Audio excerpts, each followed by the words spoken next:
거기 그 하와이 관측소는 옆에 코나라는 데가 있고 힐로라는 데가 있어요. 두 군데에서 다 전기가 와서 절대 전원이 끊어지면 안 돼요. 거기는 전원이 끊어지면은 온도가 올라가기 시작하면서 네네. 관측 장비가 다 망가져요. 근데 나 있는데 정전이 났네? 되게 당황했어요. 왜냐면 그때 내가 전자레인지를 돌리고 있었거든. 야식 먹으려고. 인사할 시간도 많습니다. 여러분의 시간을 낭비해드릴 느리지만 쿨한 과학 랩미트입니다. 반갑습니다, 교수님들. 반갑습니다. 반갑습니다. 그래서 중성미자를 보면 우리가 우주선 액셀러레이터라는 것을 확인할 수가 있어요. 이 위에 있는 프로세스하고 아래에 있는 프로세스가 다 확률적으로 일어나잖아요. 네. 근데 이 천체가 가속화하는 양성자는 하나가 아니란 말이에요. 엄청나게 많이 하겠죠. 네. 그러면은 확률적으로 3분의 1은 파이 제로를 만들고 네. 3분의 1은 파이 플러스 3분의 1은 파이 마이너스를 만들어요. 3분의 1의 경우에는 감마선들이 나오는 거고 네. 나머지 3분의 2 경우에는 중성미자들이 나오는 거예요. 그렇기 때문에 중성미자랑 감마선을 동시 측정을 하면 이 천체는 빼박 우주선을 가속하는 친구예요. 감마선이랑 중성미자를 봄으로써 우주선이 어디서 오는지를 알 수 있어요. 간접적으로 알 수 있는 거죠. 그게 이 멀티 메신저 천체 물리의 아름다움이라고 그렇죠. 했어요. 근데 이제 못 찾는 이유는 아직까지 중성미자가 너무 아직도 갈 길이 멀어요. 감마선 천체는 많이 찾았는데 이제 중성미자 천체를 이제 5 시그마 레벨까지 찾아야 돼요. 네. 그래야 이제 우리가 확실히 봤다라고 얘기를 할 수 있는데 그거까지 가지를 못하고 있어요, 아직. 근데 이게 시간이 해결해 줍니다. 근데 많이 발전했어요. 맞아요. 지금은 3하고 5 사이예요. 맞아요. 시그마라는 건 뭐냐면은 기계 에러예요. 이게 나왔을 수도 있고 안 나왔을 수도 있고 하는 에러예요. 에러의 5배 수준을 넘게 검출을 했다. 이거는 진짜다. 아, 에러가 아니다. 그래서 3.5 시그마만 결과가 나왔는데도 그게 사이언스지에 실리고 노벨상 얘기가 나왔었어요. 그때 감마선하고 중성미자를 동시 관측을 했거든요. 관측을 했는데 중성미자 측에서 3.5 시그마가 나온 거예요. 오, 그것만 해도 난리가 났었어요. 그치. 그 정도로 오늘 우주선 어디서 온지 너무 오랫동안 인류가 진짜 찾아 궁금한 헤맸기 거지. 때문에 저게 5 시그마가 관측이 돼서 어디서 나온지 알게 된다는 건 우리가 그동안 알지 못했던 새로운 천체를 알게 되는 거예요. 물론 기존의 천체에서 어떤 우리가 그쵸. 모르는 메커니즘이 있을 수도 있지만 그렇죠. 그것만으로도 새로운 천체가 되는 거예요, 걔는. 지금 굉장히 높은 에너지 때까지 다 봤잖아요. 그러니까 얘네들이 더 높은 에너지도 가능할수록 아무래도 우주선도 할 가능성이 좀 높을 거 아니에요? 그러니까 그 친구들을 이제 메인 후보군으로 갖고 있고 아이스큐브 같은 실험들은 이제 그 친구들을 이제 현상수배범 마냥 열심히 계속 확인하는 거죠. 그렇지. 그래서 이 우주선이 정말 애증의 존재입니다. 이제 뒤에도 계속 나올 거예요.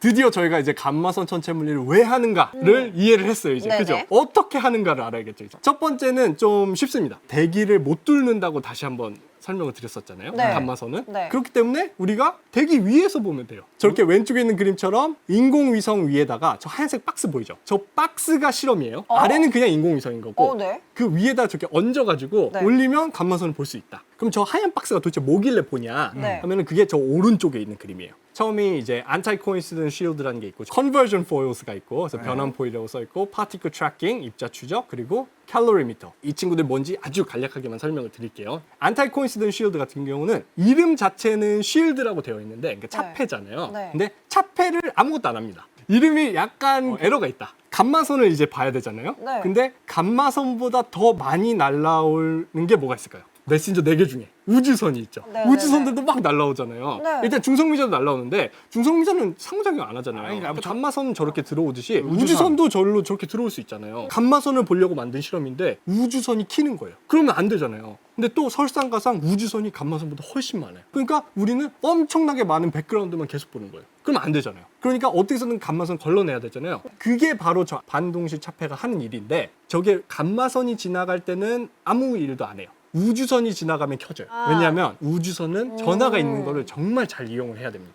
여러분 헷갈리시면 안 되는 게 우주선은 입자고요. 감마선은 빛이에요. 그러니까 이 두 개는 다른 겁니다. 아, 근데 빛인데 이제 이 고에너지 영역으로 가면은 입자라고 생각하는 게 더 편해요. 그렇죠. 둘 다 입자라고 생각을 하는 네. 게 좋습니다. 그래서 감마선이 들어오면은 안 켜져요, 쟤는. 네. 그리고 우주선이 들어오면 켜집니다. 그러니까 제가 켜졌다 하면은 그 이벤트는 버리면 돼요. 그다음에 저 컨버전 포일이라고 되어 있죠. 감마선이 들어왔을 때 안 켜진다는 얘기는 이 디텍터 자체가 감마선에 반응을 안 해요. 감마선을 봐야 되는 디텍터잖아요. 그쵸. 감마선이 어떤 성질이 있냐면 얘가 어떠한 원자랑 부딪히면 얘가 에너지를 다 포기하고 전자랑 양전자로 갈라져요. 아래 보면 전자 써 있죠. E 마이너스. 그리고 왼쪽에 보면 E 플러스라고 써 있죠. 저게 네. 전자의 반입자예요. 그러니까 전자에 반대되는 친구. 저 감마선이 들어와서 어떠한 친구랑 부딪히면은 자기 에너지를 다 버려가지고 입자 두 개를 만들어요. 그런 현상이 있어요. 그래서 얘를 어떻게 해서든 저거를 하게 만들어야 전자랑 양전자가 생겨서 쟤네들은 전하가 있잖아요. 디텍터가 켜지는 거예요. 전하가 있어야 되니까. 우리는 감마선을 볼 수 없어. 어떤 물질은 대부분 다 뚫고 지나가요. 그러니까 얘를 볼 수 있는 형태로 바꿔야 돼. 얘가 어떤 성질이 핵이랑 있어요. 부딪히면은 부딪히면. 얘는 에너지가 사라지고 그 에너지를 갖다가 전자랑 양전자를 만드는 거예요. 근데 전자는 우리가 볼 수 있는 방법을 알아요. 감마선은 전선으로 돼 있다가 저 검은색 선으로 바뀌잖아요. 네. 저게 무슨 뜻이냐면 점선은 안 보인다는 뜻이에요. 검은색 선부터 보인다는 뜻이에요. 다 쭉 점선이면 안 되니까 중간에 어떻게 해서든 검은 선을 만들 수 있는 변환포를 넣어준 거고, 입자 추적 같은 경우는 감마선이 어디서부터 변환이 되는지는 또 양자역학이에요. 이거는 확률이에요. 네. 그러니까 쭉 다 넣어놓는 거죠. 그 다음에 마지막으로 있는 칼로리미터는 입자를 에너지를 재줘요. 마지막으로 받는 거예요. 얘는 이제 뭔가가 들어오면 빛을 발하는 물질로 만들어져 있어요. 네. 그래서 저 친구는 환한 빛을 발하는데 그게 밝으면 밝을수록 높은 에너지로 계산이 되는 거예요. 그래서 이제 이게 놀랍게도 가장 간단한 방법이다. 제가 하고 있는 실험 사진이 있었잖아요. 네. 그게 제가 우주에 가서 찍은 사진이 아니었잖아요. 이제 지상편이에요. 네. 왼쪽에 있는 그림만 볼 거예요. 간단합니다. 네. 왜냐면 이미 저희가 배웠어요. 감마선이 오죠. 네. 우주에서부터 오는 감마선이에요. 저 네. 친구는. 네. 그럼 와서 우리 대기에 부딪혀요. 그렇죠. 그러면 아까 변환 포일에서 부딪히듯이 전자, 양전자로 나눠져요. 전자랑 양전자가 또 어떤 친구랑 부딪혀가지고 네. 에너지가 바뀌잖아요. 네. 그러면은 에너지 보존 법칙을 위해서 그 남는 에너지가 빛으로 나와요. 저 빨간색 꼬불꼬불한 화살표로 그려놓은 부분이에요. 이 빛도 감마선이에요. 그럼 이 감마선이 또 부딪혀요. 또 나뉘겠죠? 나눠져요. 네. 그럼 걔네들이 또 부딪히면 거기서 또 감마선이 만들어지고 네. 그게 계속해서 일어나요. 그래서 양전자, 전자 엄청나게 많이 생겨요. 왜냐면 초기에 그 감마선이 TeV 감마선이었잖아요. 엄청나게 너무 에너지가 쓰여요. 많아요. 중간에 에너지가 다시 부딪혀서 나오는 감마선들도 다 높은 에너지예요. 저 위에만큼은 아니지만 그래서 우리가 감마선이라고 부를 수가 있는 거예요. 그래서 이거 이름이 Extensive Air Shower라고 불러요. 네. 샤워라고 부르는 이유가 물줄기 나오듯이 저렇게 만들어지니까. 그래서 이거를 가지고 지상에서 잘하면 관측이 되지 않을까를 고민을 한 거죠. 그래서 이거를 사용을 하는 게 지상편이 되는 겁니다. 이제 그런 다음에 이제 오른쪽 거를 아주 간략하게 얘기할 거예요. 이거는 네네. 맨 위에 오는 게 P죠. 양성자란 말이에요. 네. 그러니까 우주선이 왔을 때 만들어지는 샤워가 또 따로 있어요. 그러니까 생긴 게 다르다. 감마선이 왔을 때랑 우주선이 왔을 때 만들어지는 샤워가 생김새가 다르다. 네. 이것만 생각하시면. 그래서 이거를 활용해서 볼 수 있는 방법으로 생각을 한 게 체렌코프 레디에이션이에요. 그거 아시죠? 빛의 속도보다 빠른 건 없다. 근데 그게 네. 정확히 말하면 진공 상태에서 빛의 속도보다 빠른 건 없다라는 뜻이거든요. 그렇죠. 네. 그러니까 물질 안에서는 빛의 속도가 느려져요. 진공에 있을 때보다. 그렇기 때문에 얘가 느려진 그 구간에서는 오히려 고에너지 입자들은 그 물질 안에서의 빛의 속도보다 빠르게 움직일 수 있어요. 대신 빠르기 때문에 약간 페널티를 받습니다. 그 입자가. 너가 감히 빛의 속도보다 빨라? 그게 바로 여기에 있는 이 체렌코프 레디에이션이에요. 여기 지금 파랗게 빛나고 있죠. 네. 이게 원자력 발전소 아니에요. 근데 이게 전구가 있는 게 아니에요. 이게 입자들이 만들어내는 빛이에요. 이 냉각수인데 이 물 안에서 이 입자들이 빛의 속도보다 빠르게 움직이고 있어서 그러면 오. 파란 빛을 만들어요. 물론 우리 몸에 안 좋겠죠. 이게 보인다는 뜻은 뭐예요? 저희 눈으로 뭔가가 날아가면 이게 어떤 현상이랑 비슷하냐면 음속을 돌파했을 때 네. 소닉 붐 만들어지잖아요. 이거랑 굉장히 비슷해요. 왼쪽에 있는 게 슈퍼소닉 그리고 오른쪽에 있는 게 체렌코프예요. 굉장히 비슷하죠. 그러니까 콘 모양으로 네. 쫙 파란색 빛이 나온다고 생각하시면 돼요. 그래서 이것만 아시면 된다. 즉 입자가 엄청나게 많은 에너지를 가지고 있을 때 물질을 지나가면 빛의 속도보다 빨라지면은 빛이 나온다. 아까 우리는 굉장히 높은 에너지의 입자들을 보고 있어요. 그런데 걔네를 우리가 어떻게 볼 수 있을까를 고민하고 있었잖아요. 근데 고에너지 입자들이 빛을 만들어주네? 그러면 그 빛을 보면은 되겠네가 되는 거예요. 바로 Imaging Air Cherenkov Telescope입니다. 그렇죠. 그래서 이게 어느 정도냐면 공기라고 생각을 하면 웬만하면 우리가 약간 아무것도 없는 느낌이잖아요. 근데 심지어 이 공기 안에서도 이 입자들이 워낙에 에너지가 높기 때문에 빛의 속도보다 빨리 움직여요. 그러니까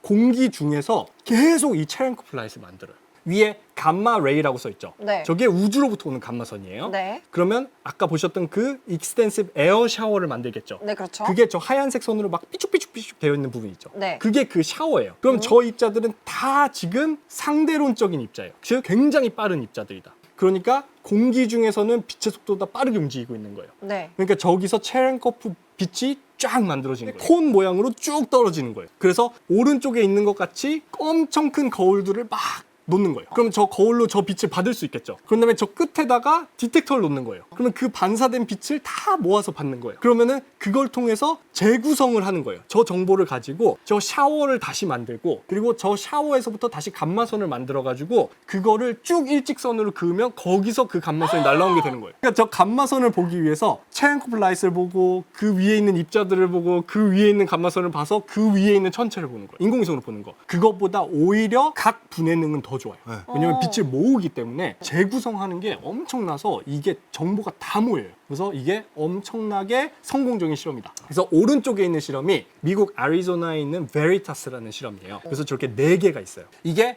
매직. 얘는 스페인 카나리 섬에 있어요. 여기서 일하시는 분들은 이제 카나리 섬으로 놀러 갈 수 있는 명분이 생기고 휴양지거든요. 아, 그럼. 유럽의 하와이라고 불린다고 하더라고요. 이 친구는 2개 있는 걸로 알고 있어요. 그래서 이렇게 크게 해서 똑같죠? 거울이 있고 끝에 디텍터가 있는 거예요. 네. 그다음에 헤스. 얘가 아프리카, 나미비아에 있는 실험이고 이 친구는 이건 5개. 아프리카에 있어요. 그래서 이 친구만 남반구를 봅니다. 그래서 이 헤스, 매직, 베리타스는 물론 같이 일하는 경우도 있지만 네. 라이벌이에요. 왜냐면 타겟이 같고 같은 거를 연구를 하는데 서로가 라이벌이에요. 한 가지 재밌는 점이 저 체렌코프 라이트는 자외선이라고 했잖아요. 근데 자외선을 만드는 게 뭐가 있죠? 태양? 맞아요. 그 말인 즉슨 태양이 뜨면 저게 다 지워져요. 그래서 낮에는 못 돌려요. 밤에만 돌아가. 근데 심지어 하나 더 있어요. 달이 너무 밝잖아요. 거기서 나오는 자외선이 이거보다 세요. 그래서 달이 너무 밝으면 안 돌아가요. 근데 하나 더 있어요. 구름이 끼잖아요. 구름이 자외선을 굉장히 잘 먹어요. 그래서 구름이 끼면 안 보여요. 이거 굉장히 까다롭네요. 그런데 진짜 몇 시간만 봐도 엄청나게 많은 정보를 모을 만큼 아까 보셨던 그 실험에 몇 년치 데이터가 쌓여요. 그 정도로 강력합니다. 와. 이게 다음이에요. 감마선 관측의 미래라고 생각하시면 돼요. 이 친구들 이름이 CTA예요. 체렌코프 텔레스코프 어레이라는 약자가 되는 걸 제가 아마 알고 있는데, 위에 있는 게 CTA North, 아래에 있는 게 CTA South. 북반구, 남반구 다 봐야 되니까. 지어진 모습을 찍은 게 아니에요. 플란이에요. 이게 지어지는 순간에 이 친구들이 이제 지배를 하지 않을까, 거의. 그 정도로 강력해져요, 얘는. 근데 일본이 굉장히 헤비하게 여기에 들어가 있어요. 근데 이제 한국은 아쉽게도 아직 안 들어있었죠. 이게 제가 이번에 프라하에서 그 SWGO 콜라보레이션 미팅이 있었어요. 작년에 이제 갔을 때 성하고 이미징 에어 체렌코프 텔레스코프 중에 하나를 구경하러 갈 수 있다. 그래서 저는 당연히 성을 골랐죠. 내가 저거 맨날 쓰는데 뭐하러 보러 가? 그래서 성을 보러 가려고 했는데 성이 너무 멀어요. 그래서 그냥 ICT 보러 반짝이는 부분이 저 거울이 달려 있는 거고, 네. 저 네. 끝에가 이제 디텍터가 달려 있는 거예요. 보시면 아까 누워 있었잖아요. 네. 저 뒤에 있는 분이 이제 컨트롤 툭툭툭 하니까 얘가 쭉 일어나더라고요. 이제 오른쪽에 있는 거는 그 거울에 반사된 모습을 제가 찍었어요. 거울이 네네. 많다라는 걸 보려고. 그래서 이 친구들이 그 체렌코프 라이트 모아가지고 위로 이제 쏴주는 거예요. 움직이는 비디오를 촬영했는데, 저 뒤에 잘 보시면은 노트북 들고 있는 분 한 분 있거든요. 네. 그분이 잡혀 치니까 바로 움직이더라고요. 저렇게. 그래서 저기 열리잖아요, 이렇게. 근데 제가 알기로 이 햇빛이 있을 때 저걸 열면 녹는다고 했거든요, 저게. 근데 저걸 딱 열어주는 거예요. 그래서 깜짝 놀랐죠. 가서 그래서 이거 큰일 난 거 아니냐 했더니 하이볼티지가 지금 안 걸려 있기 때문에 하이볼티지가 걸려야 온도가 올라가서 이게 데미지를 입는다고 하더라고요. 저게 저도 들은 건데, 저런 실험들은 시프트가 있어요, 항상. 보초 같은 느낌? 그 야간 근무를 쓰는 거죠. 혹시 무슨 일이 일어날 수 있으니까. 그래서 거기서 이렇게 하고 있는데 연락이 온 거예요, 갑자기. 이게 저 다쳐야 되는 게 안 다친다. 근데 곧 있으면 해가 뜨는 거예요. 그래서 그 시프트를 쓰던 사람들이 거기다가 전화를 했는데 없는 거예요. 연휴야.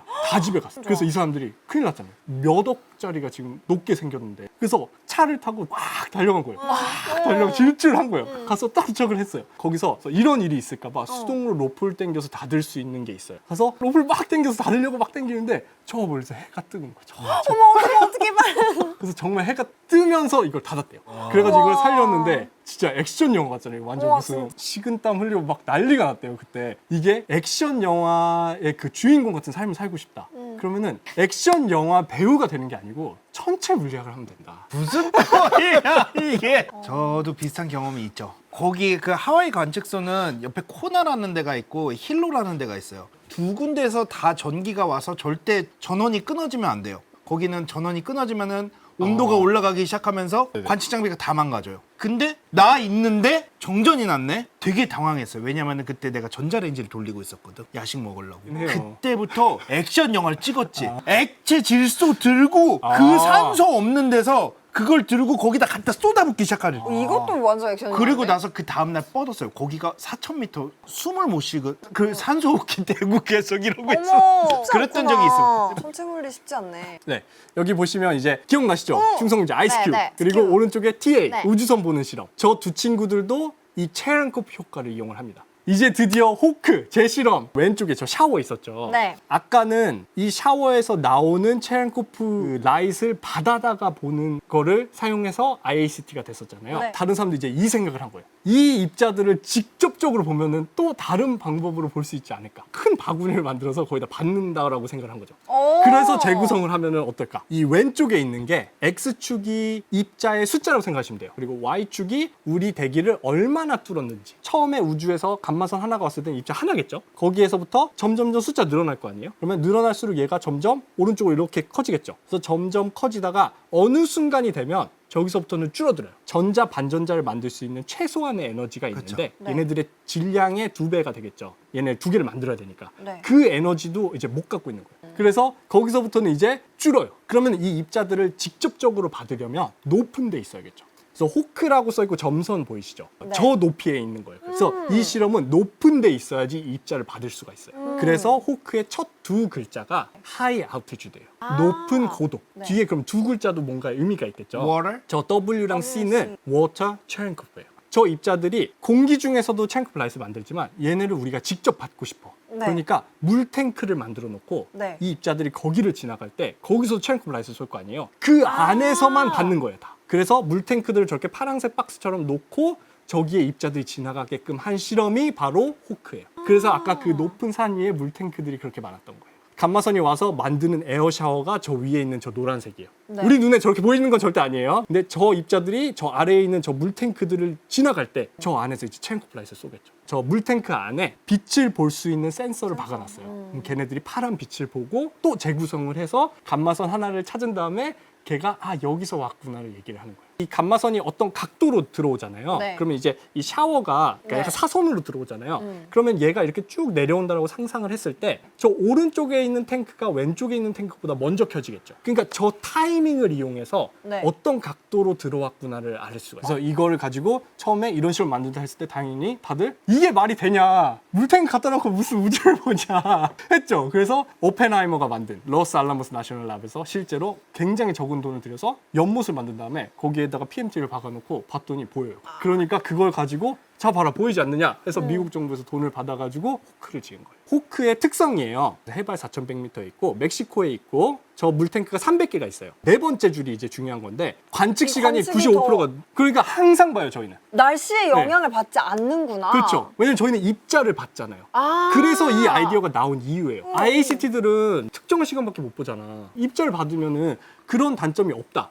이걸 얘기를 한 거죠. 그리고 왼쪽에 있었던 게 ESR이라고 써 있잖아요. 저게 무슨 뜻이냐면은 우리가 보는 영역을 얘기하는 건데 하늘에 네. 아까 IACT들은 거울로 빛을 모으잖아요. 네. 그래서 한 점밖에 못 봐요. 근데 저희는 뭐예요? 가만히 있는 물탱크잖아요. 그러니까 하늘 전체를 봐요. 항상. 그러니까 IACT들한테 우리가 여기서 무슨 일 있어라고 알려주면은 걔네가 돌려서 보는 거예요. 그러니까 오, 서로 친할 도움되네. 수밖에 없다. 그래서 저희가 마이크로 세컨드 단위로 확인을 해가지고 알려줄 수 있어요. 그래야 얘네가 빨리 돌려서 빨리 그렇죠. 보죠. 바로 얼마 전에 솔라 스톰이 있었죠. 태양이 사실 11년 주기로 강해졌다 약해졌다 해요. 이번에 좀 예상 밖으로 굉장히 셌어요. 근데 하필 지구를 향하고 있는 쪽으로. 향하고 있는 그 점에서 터졌어요. 근데 이게 감마선이랑 아무 상관이 없거든요. 네. 여기서 뻥하고 터졌죠. 이게 왔을 때 이제 어떤 일이 일어나냐면 호크는 감마선을 보기 위해 만든 실험이지만 아까 우주선도 샤워 만든다고 했죠. 우주선 샤워가 더 많아요. 얼마나 더 많냐? 우리는 999개를 버리고 하나를 찾아야 돼. 아래 X축 보시면 그냥 날짜랑 시간이 써 있거든요. 오후 2시 때부터 갑자기 얘가 쭉 떨어져요. 그래서 처음에는 이 시프트 쓰는 사람이 고장난 줄 알았던 거죠. 근데 다 그래요. 모든 디텍터들이. 그러니까 태양 폭풍 때문이다. 저는 이제 바로 그런 생각이 들었는데 우리의 노이즈가 확 준 거잖아요. 그래서 이거 관련해서 연구를 해보면 좀 재밌지 않을까. 저 때 데이터를 뽑아가지고 이게 왜 일어났느냐 하니까 흑점 폭발할 때 이제 태양이 이제 강력한 자기장이 나오잖아요. 네. 근데 그게 이 우주선을 날려버린대요. 이게 네모 하나하나가 호크의 탱크예요. 이걸 이제 수치화 해놓은 거예요. 이렇게. 네. 그래야지 이 시프트 쓰는 사람이 무슨 이상이 생겼다를 알 수 있으니까. 근데 보시면 이 색깔이 다 마이너스 수치로 가 있거든요. 그러니까 이틀 전에 비해서 마이너스로 떨어졌다는 거니까 순식간에 수치가 뚝 떨어졌다는 얘기잖아요. 제가 방금 스샷 찍어가지고 넣은 거. 이거 보면 다시 회복해 있는 게 보이죠. 특별한 일이 있지 않는 한 이틀 전이나 오늘이나 날라오는 입자들의 숫자는 비슷해야 되니까. 그래서 다시 0 근처로 회복해 있는 걸 볼 수가 있었어요. 그리고 호크 같은 경우는 이제 주변에 번개만 쳐도 쫙 스파이크가 보이거든요. 근데 날씨의 영향을 생각보다 이런 실험들이 많이 봤어요. 감마선 관측과 블랙홀 한번 듣고 싶다고 하셨는데 제가 메인으로 한 게 사실 블랙홀이 별을 도는 친구들이 있어요. 별이 질량이 훨씬 큽니다. 아, 마이크로 블랙홀을 마이크로 쓰세요? 퀘이사. 블랙홀이 이제 별을 도는 친구들에서 감마선이 나오는 걸 관측하는 게 제 메인 주제였거든요. 와. 그거를 이제 최초로 관측하기도 했습니다. 그 얘기를 사실 하면은 그게 이제 다음 편이 되겠죠? 뭐 또 모실 거예요. 또 모시고 한 번 더 하도록 하겠습니다. 인사할 시간도 많습니다. 여러분의 시간을 낭비해드릴 느리지만 쿨한 과학 랩 미팅이었습니다. 감사합니다, 교수님들. 감사합니다. 감사합니다.